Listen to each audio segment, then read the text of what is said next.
Everyone talks about one-club legends like Ryan Giggs at Manchester United or Paolo Maldini at AC Milan. Sure, they were loyal, but let's be honest, none of them were ever as loyal as Francesco Totti. They played for big teams, constantly winning trophies, but Totti, he stayed with AS Roma, a club that never had the same success. He could have left for Real Madrid or anywhere else, but he didn't. He gave everything to a club that wasn't even the best. So, is Totti the greatest one-club player of all time? Let's dive into it. Ballon d'Or level or not? That's the real question. Imagine if Totti had joined Real Madrid or Barcelona. He'd be right there in the race for the Ballon d'Or, right? But here's the thing, he didn't.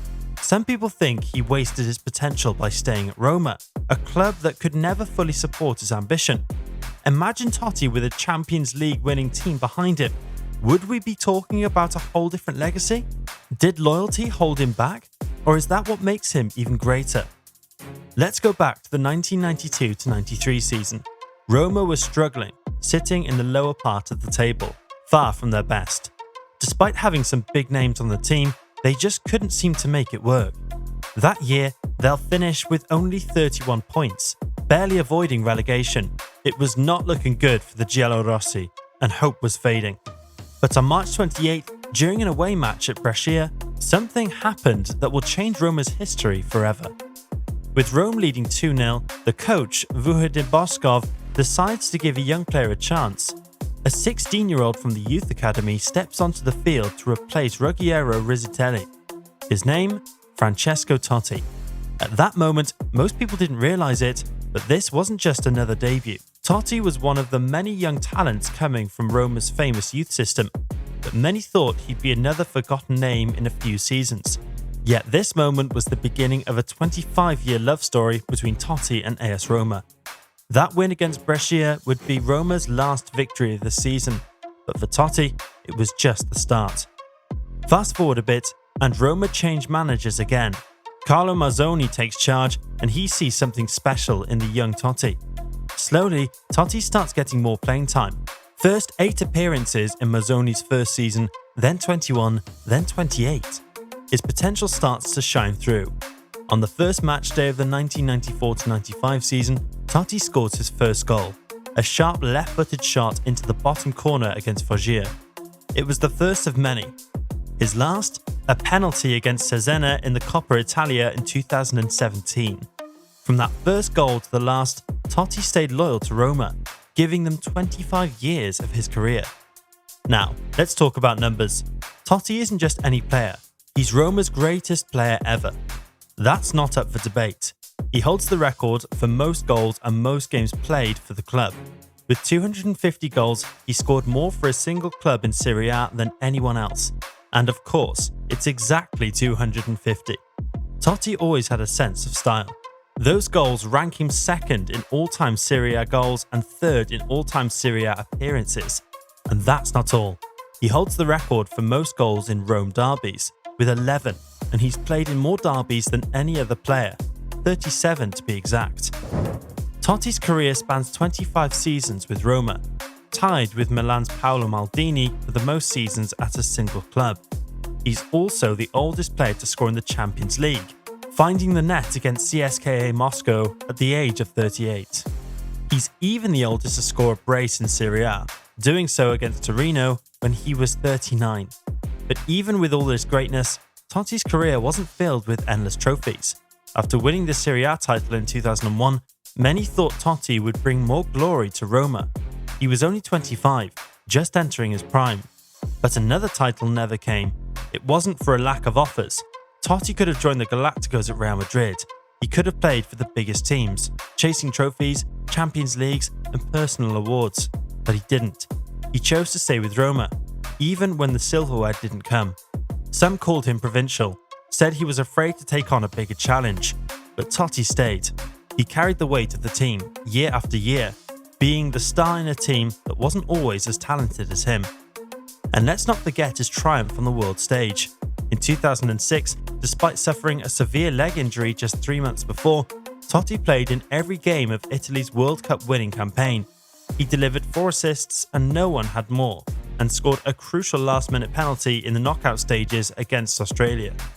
Even when some doubted him, he proved himself on the biggest stage. Totti's 2006-07 season is the stuff of legends.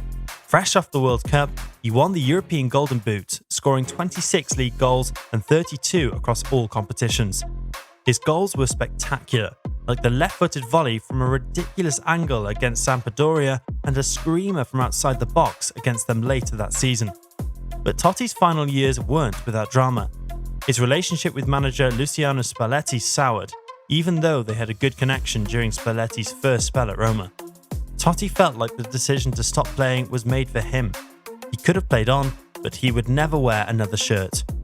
When he said goodbye in his final game, it was an emotional farewell that no Roma fan will ever forget. The banner in the stands said it all. Speravo di morire prima. I wish I had died first. And if you want to talk about Francesco Totti in his prime, he was something special. He could bring both power and elegance to the game, which is pretty rare. He was like a magician on the pitch, using both feet with ease. Backspin shots? No problem. Those cheeky little Palonetti chips? You bet he could pull those off. And heading? Well, he wasn't always in position for that, since he played more as a second striker or a trequartista, but he could get the job done if needed. He was one of those perfect players at a time when you had specialists everywhere, like traditional poachers. It's wild to think that Real Madrid was chasing him during their Galactico era, with stars like Figo, Ronaldo, and Zidane around. That alone shows just how top tier he was. Now, when it comes to the Ballon d'Or, you have to wonder, if he had moved to a club that could really support his ambitions, he could have been in that conversation for sure. But for Totti, loyalty meant everything, and that's an admirable quality. His playing style? Think classic trequartista. He was always hovering around, becoming the focal point of the attack and acting as the playmaker, but he'd also make those forward runs when needed. Back in the day, comparisons with Alessandro Del Piero were common. Both were incredibly talented, but they had different styles. Totti had this laid-back approach, almost lazy in a way, while Del Piero was the hard worker, always hustling. They were both insanely great, but in their own unique ways. Totti was born and raised in Rome, joining AS Roma's youth system at just 13 years old. That means he dedicated 27 years of his life to one club, and that's a huge deal. Sure, he only lifted 5 trophies with Roma, and it's wild to think he finished as a runner-up 16 times, but that loyalty makes him one of the greatest one-club wonders in football history. He may not have lifted every trophy in the book, but his love for Roma and the way he carried the team on his back made him a god in the eternal city. He reminds us that football isn't just about the trophies you win, but the passion and dedication you bring to the game. Sure, there are some other legends who did the same. First up, there's Paolo Maldini, the AC Milan icon. He spent all 25 seasons of his professional career with the Rossoneri, racking up 904 appearances and lifting an incredible 26 trophies before hanging up his boots at 41. Talk about loyalty. Then there's Ryan Giggs, who joined Manchester United at 17 and never looked back. He made 893 appearances for the Red Devils and won a mind-blowing 36 trophies, making him one of the most successful players ever. Jamie Carragher is another one-club wonder, spending 26 years at Liverpool. He made 729 appearances and lifted 11 titles, although he never got his hands on a Premier League trophy. Let's not forget about other legends like Tony Adams at Arsenal, Paul Scholes at Manchester United, and Carlos Puyol at Barcelona, all of whom spent over 15 years at their clubs, showcasing that loyalty is still alive in football today. So, which other one-club wonders can you think of? Let us know in the comments. If you love this video, don't forget to like, subscribe, and hit that notification bell so you won't miss any more amazing stories from the world of football. Drop your thoughts in the comments. Who's your favourite one-club player? Catch you next time.